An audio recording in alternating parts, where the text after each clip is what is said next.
4 years ago, ReShauna Striggles was at her wits' end at work.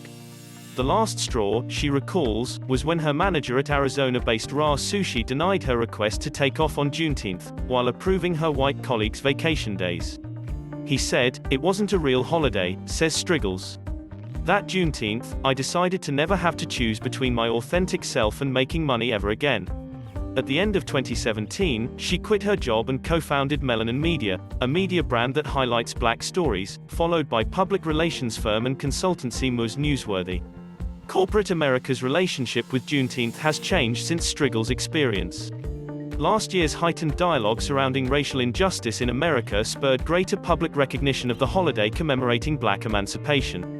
And this week, President Joe Biden signed into law a bill that designates Juneteenth as a federal holiday. But for black professionals across corporate America, many of whom have celebrated Juneteenth for years, a day off is barely scratching the surface. It's good to see that there's a greater appreciation across cultural lines, and it's good to see that so many more people are at the table, says Camille Joseph-Goldman, who works in telecommunications and political strategy. But I don't know that I feel any more empowered by Juneteenth this year, because for many of us, this is nothing new. The failure would be that this is a moment in time and not an ongoing pursuit, she adds. The failure would be that we lose sight of the goal at hand and allow this year to give a false sense of accomplishment and understanding, when continued momentum is needed. That would be the mistake. Niani Tolbert is determined not to let that happen. Since launching HireBlack 1 year ago to connect black women with resume coaches, she's transformed the organization into a career advancement and job board platform serving more than 5,500 people. This Juneteenth, Tolbert is partnering with companies including the NFL, American Express, Saks, Nielsen and Google to offer 530-minute career coaching sessions in a day.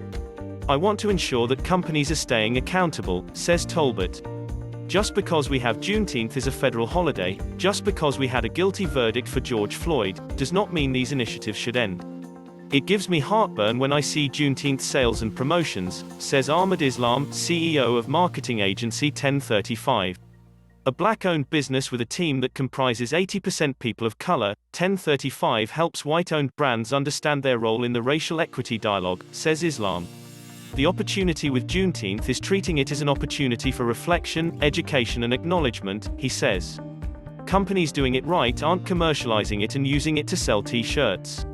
They are using it as an opportunity to amplify conversations that hopefully they're already having."